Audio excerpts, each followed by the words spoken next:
내 앞길 험하고 멀어도 주님만 따라가리라. 우리 이여전도의 우리 찬양의 이 고백은 저와 여러분의 고백인 줄 믿습니다.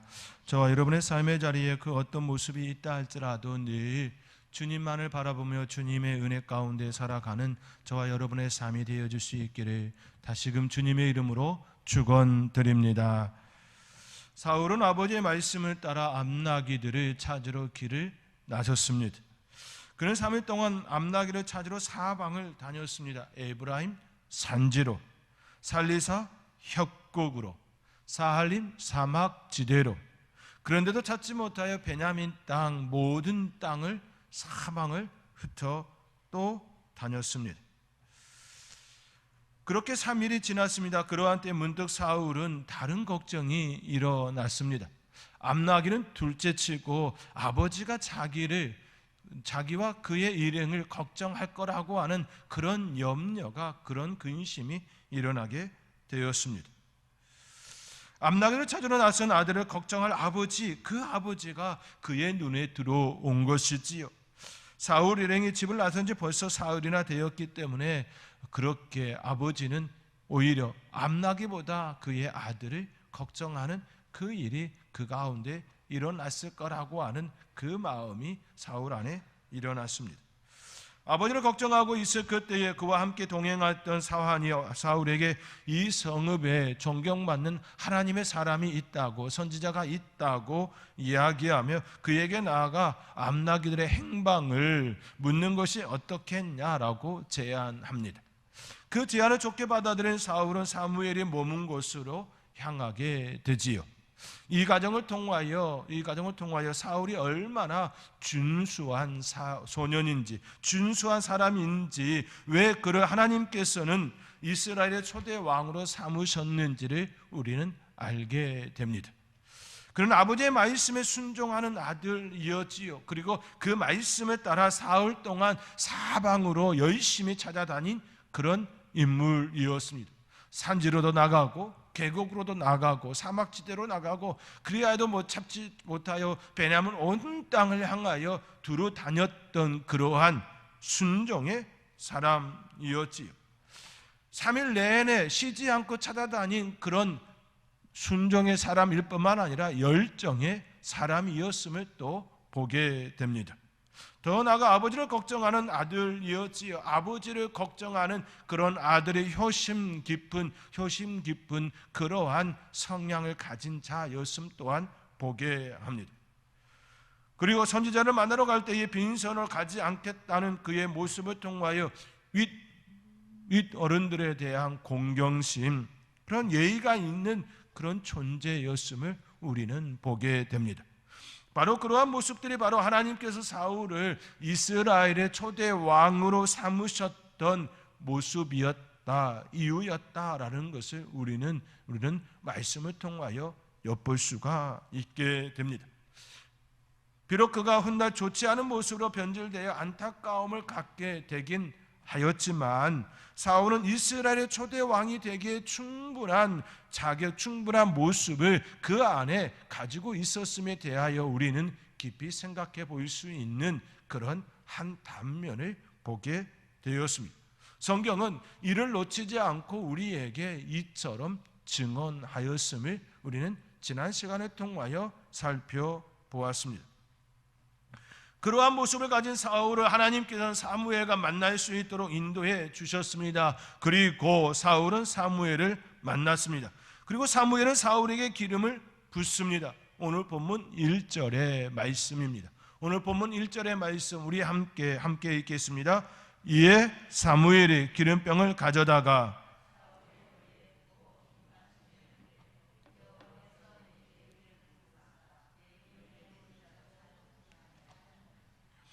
이처럼 사무엘은 하나님의 명령을 따라 사울에게 기름을 부음 일어났습니다. 그리고 이마침에 그를 기업의 지도자로 삼으셨느니라고 그렇게 선언합니다. 사울은 하나님께서 이스라엘의 초대 왕으로 기름 부음 받은 존재가 되었음을 이처럼 표현하였지요. 사울의 입장에서 보면 참으로 기가 막힌 일입니다. 사울의 입장에서 보면 너무나도 놀라운 일일 수밖에 없습니다. 그가 사무엘 선지자를 만나러 간 그 이유는 암나기의 그 어떻게 되었는지에 대하여서 여쭤보려고 올라간 것이 전부였습니다. 그의 앞날에 대한, 사울의 앞날에 대한 이야기를 물으러 올라간 것이 아니라 아버지가 찾으라고 한 그 암나기들에 대하여서 알고 싶어서 사무엘에게 나아갔던 모습이었습니다.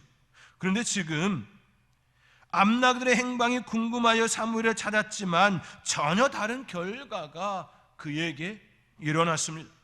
기업의 지도자로 삼으셨다는 이 말은 기름병을 가져다가 사울의 머리에 붓고 입 맞춘 그 행위는 그가 상상했던 그런 모습이 아니었습니다.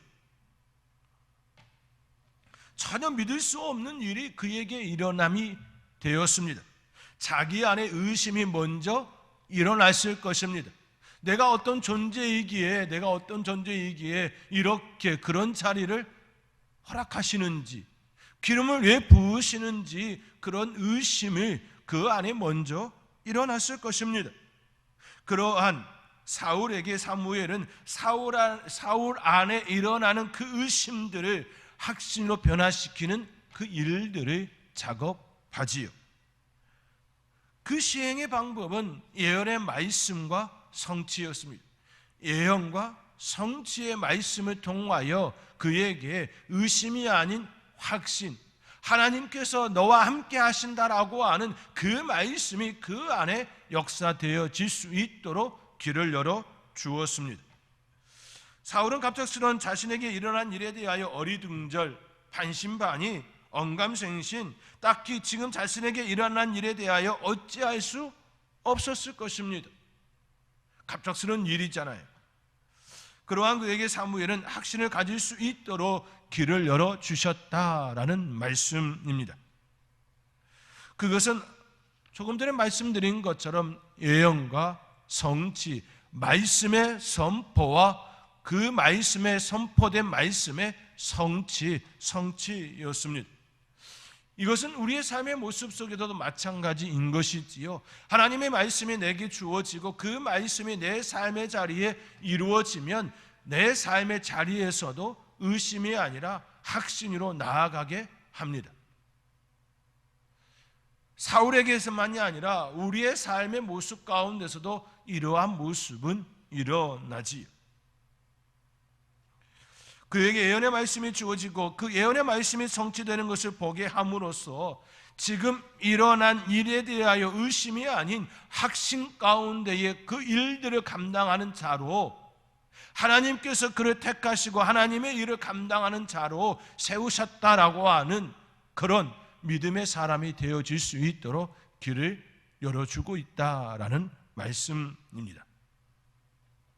그 첫 번째 예언의 말씀은 셀사에 있는 나엘의 묘실 곁에서 두 사람을 만나게 될 것이고, 그들이 사울에게 아버지가 암나기를 찾은 것으로 인하여 암나기의 염려는 놓았으나 너로 인하여 걱정하고 있단다라고 하는 그 말을 들을 것이라는 예언의 말씀이었습니다. 오늘 본문 2절의 말씀입니다. 우리 함께 오늘 본문 2절의 말씀 우리 함께 읽겠습니다.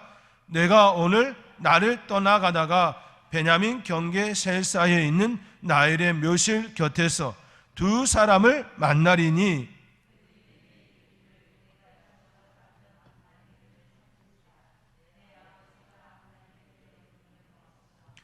너희로 말미암아 걱정하여 이르되 내 아들을 위하여 어찌하리요 하더라 할 것이요. 암나기를 찾았기 때문에 암나기의 염려는 내려놓았으나 아들을 걱정하는 아버지의 그 모습이 그에게 전달된다라는 내용입니다. 사무엘은 첫 번째 예언의 말씀으로 방금 읽은 본문 2절과 같이 말씀합니다. 이 예언의 말씀은 9절의 말씀과 같이 성취되었습니다. 우리 9절의 말씀, 여러분이 가지고 있는 성경, 오늘 8절까지 읽었지요. 여러분이 가지고 있는 성경 9절의 말씀, 여러분이 가지고 있는 성경 말씀 우리 함께 읽겠습니다. 그가 사무엘에게서 떠나려고 몸을 돌이킬 때에 하나님이 새 마음을 주셨고 그날 그 징조도 다 응하니라. 아멘. 그날 그 징조도 다 응하니라. 사무엘이 사울에게 예언한 그 예언의 말씀이, 그 징조들이 다 응하였다라는 말씀으로 아주 짧게 그렇게 설명해 두었습니다. 그날 그 징조도 다 응하니라. 하나님께서 사무엘이 사울에게 예언한 모든 말씀들이 그 말씀대로 이루어졌습니다. 성경은 예언의 말씀이 이루어진 사실에 대하여 여러 이야기를 반복적으로 그렇게 자세하게 담지 않았습니다. 여기서 중요한 포인트는 예언의 말씀이 있었고 그 말씀이 응하였다라는 점이지요. 그것을 통하여 사울이 의심이 아니라 확신의 길로 나설 수 있는 그 길을 열어놓았다라는 포인트입니다. 이를 통하여 사울은 정확히 알게 되었을 것입니다. 사무엘을 통해 주신 예언의 말씀이 반드시 성취된다는 사실을 알게 되었을 것입니다. 그의 마음에 일어났던 의심이 아니라 확신을 들 수 있는 그 시간이 되게 하였을 것입니다. 그 당시 머리에 기름을 붓는다라고 하는 것은 왕이 된다라든지 제사장이 된다라든지 선지자가 된다라든지 그런 의미가 있었습니다. 그런데 그에게 기업의 지도자를 삼는다라고 하는 이 표현을 담았기 때문에 장차 왕이 될 것이라고 하는 그 말씀이 그에게 이루어짐인 것이지요. 사무엘에게서 그 말씀을 들었을 때에 의심 또 의심이었을 것입니다. 왜냐하면 이스라엘에는 아직 왕이 없었기 때문이지요. 아직 왕정 시대가 아니었습니다.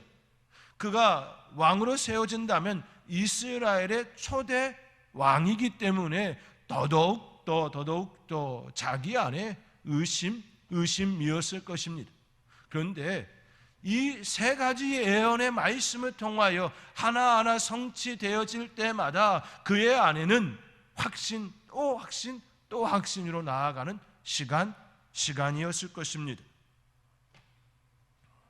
두 번째 예언의 말씀은 답을 상수리 나무에 이르면 세 사람을 만날 것이고, 한 사람은 염소 새끼 셋을, 한 사람은 떡 세 덩이를, 마지막 한 사람은 포도주 한 가죽부대를 가진 사람을 만날 것인데 그들이 사울에게 문안하고 떡 두 덩이를 받을 것이라는 예언의 말씀이었습니다.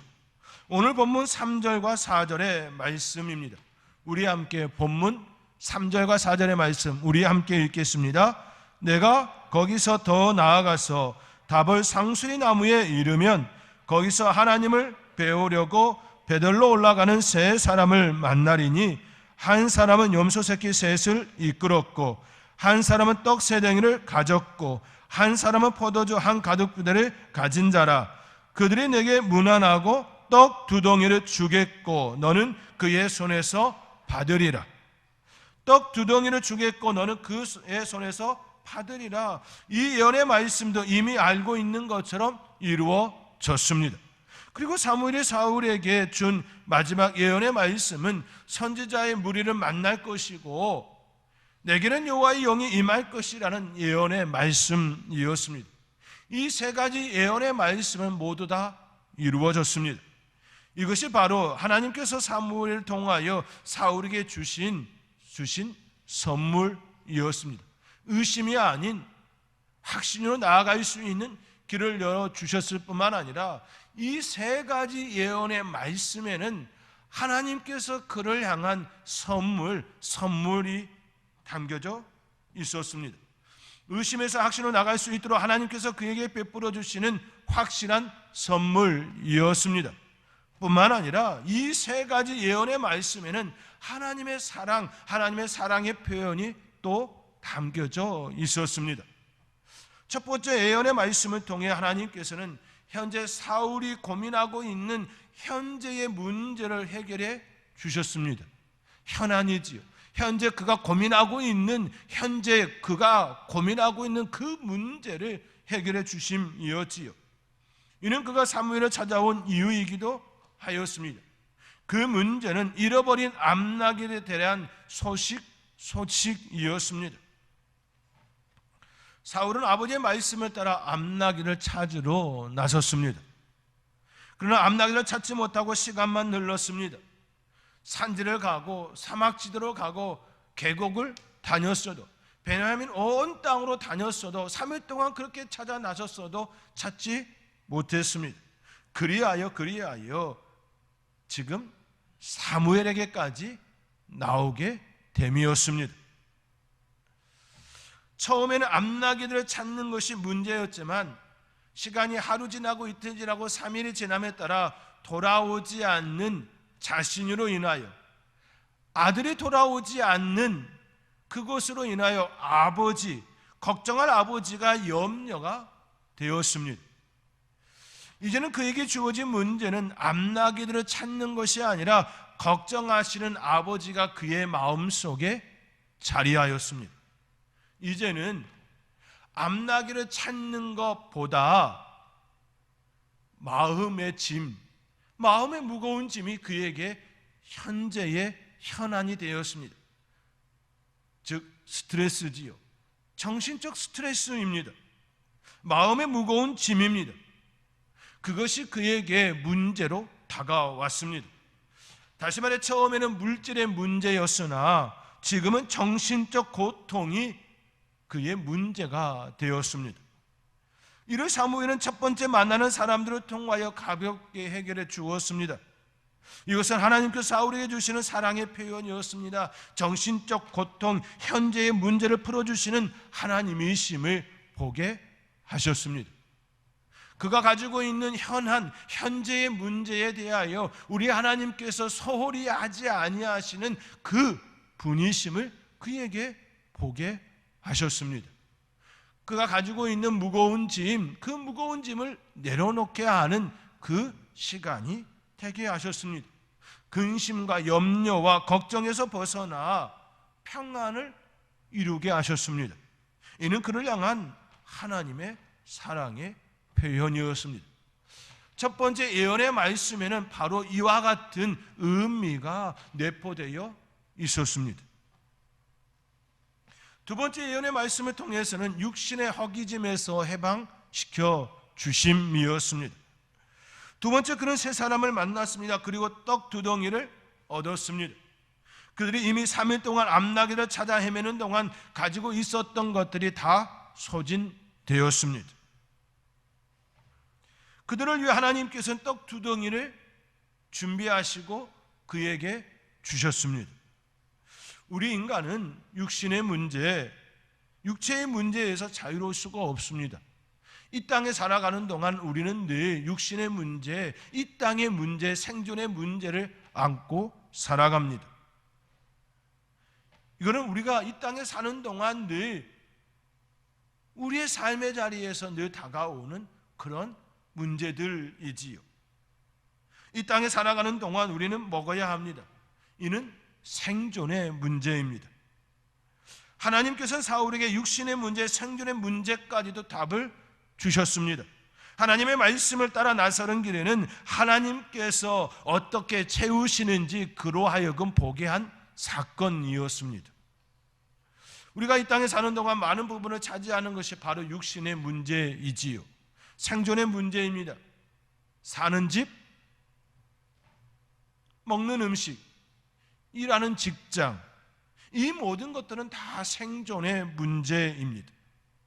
하나님께서는 사울에게 사는 문제에 대하여, 육체의 문제에 대하여, 육신의 문제에 대하여, 생존의 문제에 대하여 답을 주시는 분이심을 확연하게 드러내 주셨습니다. 이것이 두 번째 예언을 통하여 사울에게 보여주신 하나님의 사랑의 표현이었습니다. 전혀 생각지 않은 방식으로 하나님께서 너무나도 마치 톱니바퀴를 잘 맞춰서 정확하게 그때의 그것을 허락하게 하시는 것처럼 우리에게도 그렇게 주신다라는 말씀이기도 합니다. 우리의 삶의 자리에 늘 생존의 문제가 있지요. 사는 문제가 있습니다. 그 문제에 대하여 하나님의 말씀에 따라 나서는 그에게 그 문제가 되어지지 아니하도록 하나님께서 역사하시겠다라는 그런 말씀이 되게 하심이었습니다. 세 번째 예언의 말씀을 통해서는 영의 체험을 말씀하고 있습니다. 사울은 선지자의 무리와 함께 하나님의 영을 받았습니다. 그리고 예언을 합니다. 그는 지금까지 이러한 경험을 한 적이 없었습니다. 만약 그러한 경험이 있었다면 11절의 말씀과 같이 그에 대하여 이처럼 얘기하지 않았을 것입니다. 여러분이 가지고 있는 성경책 11절의 말씀 우리 함께 읽겠습니다. 전에 알던 모든 사람들이 사울이 선지자들과 함께 예언함을 보고 서로 이르되 기스의 아들에게 무슨 일이 일어났느냐? 사울도 선지자들 중에 있느냐? 하고, 만약에 그가 예전에 예언을 하는 자였다고 한다면, 선지자들처럼 이처럼 예언한 자였다면 이러한 얘기를 듣지 않았을 것입니다. 그런데 그런 일이 그에게 없었기 때문에 전에 사울을 알던 모든 사람들이 사울이 선지자들과 함께 예언함을 보고 서로 이르되 기스의 아들에게 무슨 일이 일어났느냐? 사울도 선지자들 중에 있느냐라고 하는 그러한 질문을, 그러한 이야기를 서로가 하고 있었다라는 말씀이지요.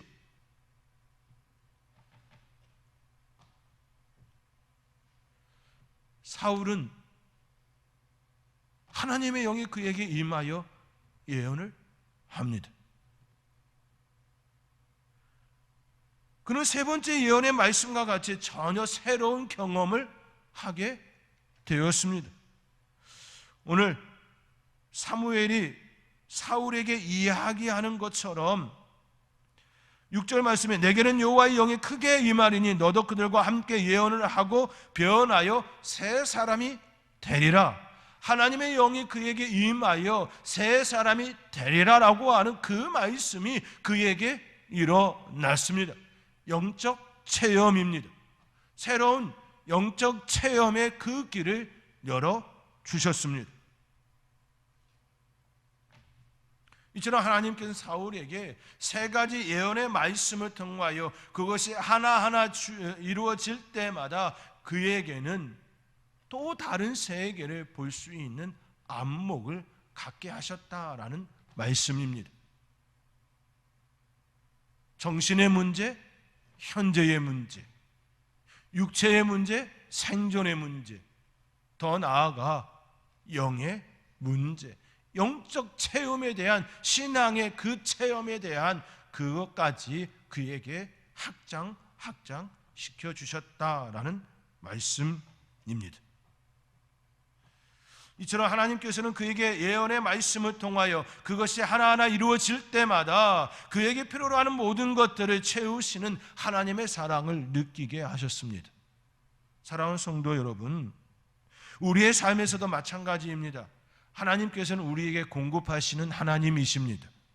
정신적, 육체적, 영적 문제에 대하여 소홀히 여기는 분이 아니시라는 말씀입니다.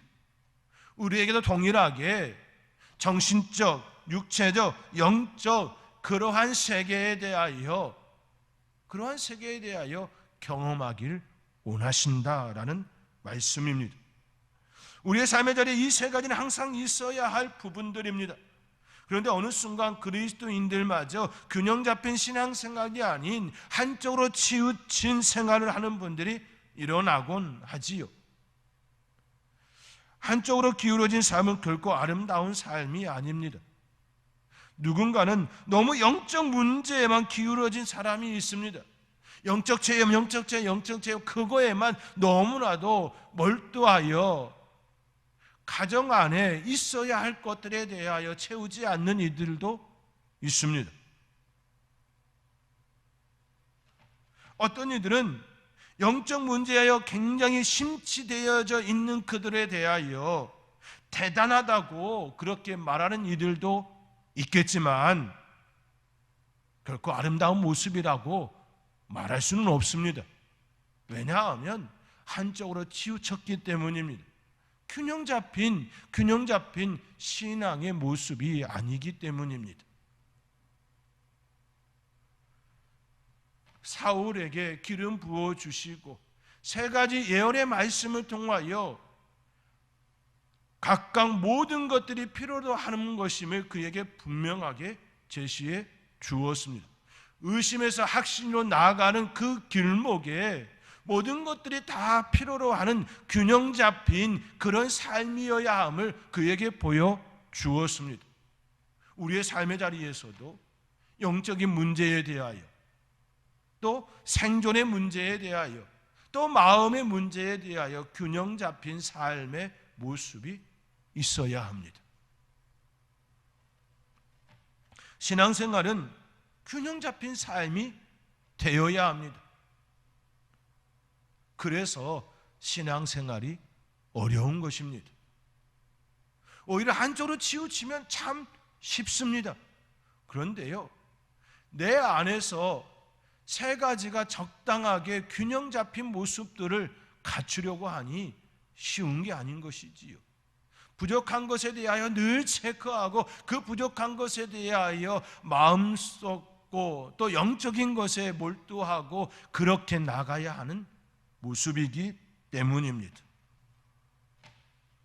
사무엘이 사울에게 하나님께서 너와 함께 하시느니라 이 말씀을 주심과 같이 세 가지 예언의 말씀을 주시면서 하나님께서 너와 함께 하시느니라 라는 말씀을 주심과 같이 하나님께서 우리와 함께 하심으로 한쪽으로 치우친 삶의 모습이 아닌 균형 잡힌 신앙인, 참으로 예쁜 신앙을 하는, 아름다운 신앙을 하는 그런 저와 여러분의 삶이 되어질 수 있기를 주님의 이름으로 축원드립니다.